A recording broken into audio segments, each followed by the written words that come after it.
peuple congolais. Avant de commencer l'analyse de ce jour, je commence d'abord par saluer et remercier les sites qui nous soutiennent dans ce combat. 3xW.masoloyasika.com avec la journaliste Patti Labelle. 3xW.radiolisolo.com chez Diana Sulufutu de Wuppertal DCV. 3xW.nouslecombattants.com. 3xW.congoyalobi.net chez Tsonganzila au Canada avec émission Pasola Milangi. 3xW.basangoyacongo.com. 3xW.sof15tv.com. 3xW.banamikili.skyrock.com chez l'honorable Jano Kabouya. 3xW.congomikilihero.com chez Mike Moulouaï en France. Vit les comportements violents, indignes, sauvages et moyenâgeux de Kabila et de ses gardes du corps à l'égard du combattant aux États-Unis, un comportement remontant à l'époque de l'âge de la pierre taillée, confondant Washington à Kingakati, tabassant à mort un Américain d'origine congolaise devant le policier américain médusé. Hippolyte Kanambe a une fois de plus montré à la face du monde comment il dirige le Congo. Même son mentor, Paul Kagame, que nous avons jeté des pierres et des œufs à Londres, a agi d'une manière professionnelle que les primitifs des gardes du corps de Kanambe. Le comportement des gardes du corps de Kanambe, semblable au comportement des gorilles de montagne se trouvant dans le parc naturel de Rwenzori à l'est de la République du Congo. Cette agression n'est qu'un échantillon de la violence aveugle qu'il fait subir à la population congolaise tous les jours. Depuis que Kabila, Hippolyte Kanambe, a mis ses pattes au Congo, on se rappellera des massacres de Tingi-Tingi, de Shabunda, de Mugunga, de Bundu dia Congo, des adeptes de Mukungubile, l'abattage et l'assassinat d'Arma Tungulu, l'assassinat de Shebeya ainsi que de son chauffeur Fidel Bazana et tant d'autres anonymes et les 12 millions de morts tués, massacrés en République démocratique du Congo.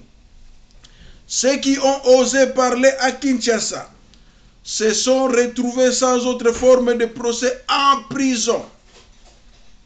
Exemple, le pasteur Fernando Coutinho, qui avait seulement dit sauvons le Congo, ainsi que Diomi Ndongala.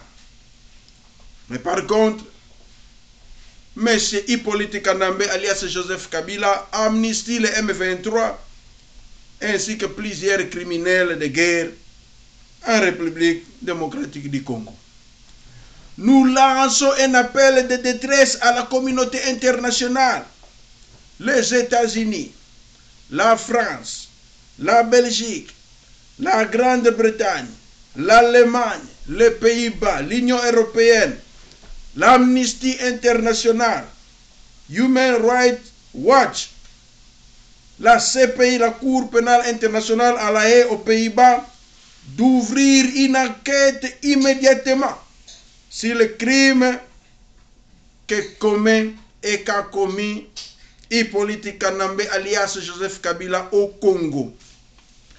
Lançons un appel de détresse. Le peuple congolais se trouve en danger de disparition et en danger de mort.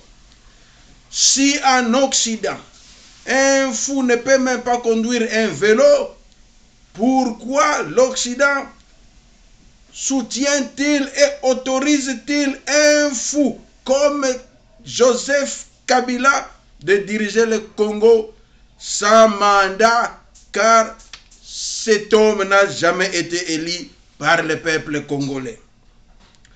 Nous exigeons que Vital Kamerhe, lui qui a fabriqué le virus Joseph Kabila, de mettre en place un antidote pour éradiquer ce virus qui habite à Kingakati, ces vermines de Hippolyte Kanambe alias Joseph Kabila. Ce monsieur, ce petit président de la RDC, exporte sa violence, sa cruauté, sa sauvagerie en Occident, devient un danger public même pour les Occidentaux. De la même manière que vous avez traqué Ben Laden, il va falloir que vous puissiez traquer ce fou de Joseph Kabila. Le colonisme est devenu un mode de gestion en RDC. Le terrorisme d'État institutionnalisé au Congo tétanise la population congolaise, les jetant dans la peur, le chagrin et le désespoir. Tout espace de liberté est anéanti. Tout homme osant parler au Congo se trouve immédiatement, sans pitié, sans ménagement et sans autre forme de procès, ridiculisé, tabassé à mort comme vous l'avez vu à Washington avec le combattant Jacques Miango. Si Kabila et ses gardes du corps Kuluna violentent les Congolais à Washington devant les policiers américains, imaginez-vous alors quel sort ces fameux présidents réservent au peuple congolais sans défense en République démocratique du Congo. Je demande aux églises du Congo de prier le bon Dieu afin de nous débarrasser de ces démons, de ces fous, de ces diables violents et criminels, Hippolyte Kanambe alias Joseph Kabila, qui dirige la RDC par défi. Je demande à tous les sorciers congolais de se réunir et de maudire Hippolyte Kanambe alias Joseph Kabila, de lui jeter un mauvais sort afin qu'en 2016, il ne puisse pas se représenter et que 2016 soit un lointain souvenir pour lui et que tout soit fait pour l'empêcher de se représenter, même en rêve, aux élections présidentielles en 2016 en République démocratique du Congo. La communauté internationale doit le savoir à cause de la violence qu'a exportée Hippolyte Kanambe en Occident, envoyant ses gardes du corps tabasser les combattants dans les rues de Washington, confondant ainsi Washington à Kingakati. La RDC se caractérise à ce jour 1. Par le banditisme politique, 2. Le gangstérisme constitutionnel, 3. La gabegie financière, 4. Le colonisme institutionnel, 5. Le terrorisme d'État, 6. Le voyourisme policier avec des généraux comme Kanyama qui interdisent le port de babouches en ville, et 7.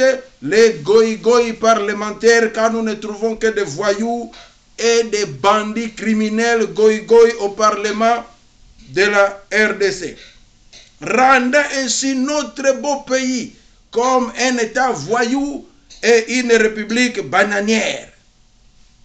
Il y avait 45 présidents aux États-Unis et seul Joseph Kabila, Hippolyte Kanambe, s'est comporté de la sorte en envoyant sa garde assassiner et tabasser le peuple congolais qui manifeste pacifiquement, tranquillement, dans un état de droit, dans une ville réputée pour sa liberté, la liberté d'expression, ainsi que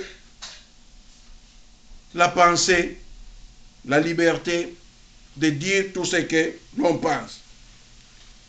Je vous remercie, peuple congolais. Je remercie Black Mombele Goliath, Bishop Élysée en Afrique du Sud, les combattants chinois, Pasteur sans rival, Bana Al-Qaïda ainsi que les fourmis rouges au Canada. Ingeta, Ingeta, Ingeta.